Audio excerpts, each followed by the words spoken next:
Make your life a masterpiece, my dear friend.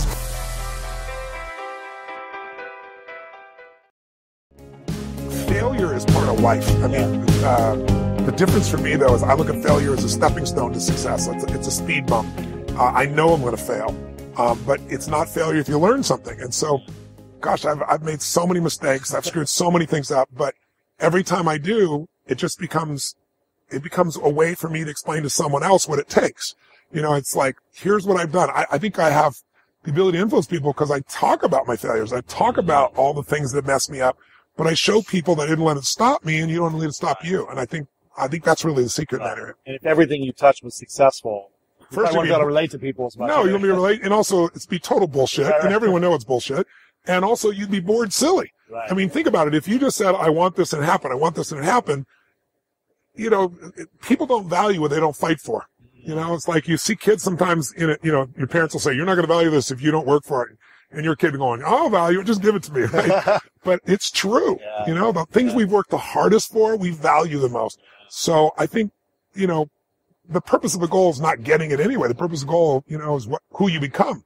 Who you become is going to make you happy or it's going to make you sad. Yeah. So, I'm not looking for an effortless approach. Sure. There's no such thing.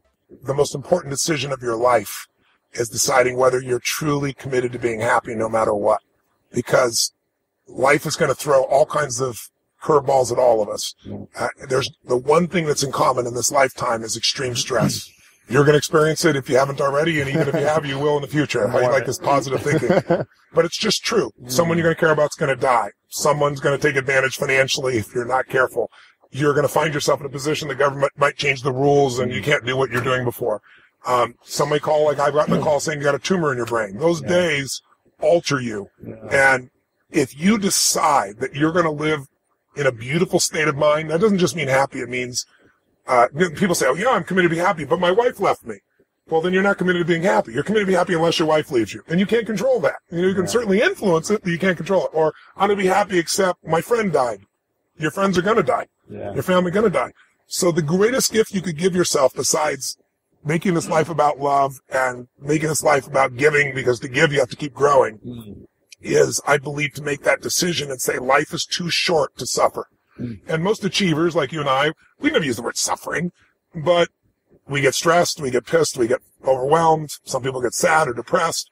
And those are all forms of suffering. And all your entire life, you live in one of two states of suffering or beautiful states of being. In beautiful states of being, it doesn't matter what happens. You're going to find something to enjoy and appreciate.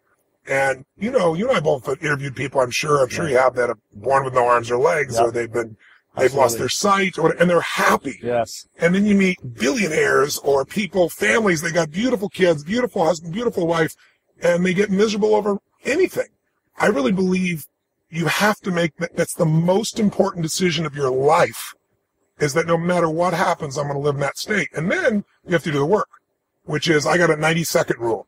When I get pissed off or frustrated, suffering comes up. It always shows up.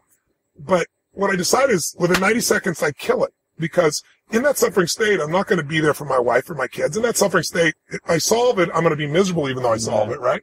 I realized I would give away my happiness so easily because, look, I got 1,200 employees plus in 18 companies on multiple continents in multiple industries. Right. What are the chances that today somebody's going to screw up something? Big chance. It's 100%. And so I would be like, oh, I was so happy. And then John did this, or this person, what were they thinking? Or he opened the door in the middle of the interview, or whatever. There's always something, right? And so I decided that's the shit that's going to happen. That's part of, having multi-billion-dollar companies and lots of industries. So I'm going to enjoy it. And when something doesn't work out, we'll learn from it, we'll grow. It's all small stuff, right? You don't sweat the small stuff, it's all small stuff. So whenever we have our highest experiences of life, two things are involved. Some form of growth within ourselves and some form of contribution beyond ourselves.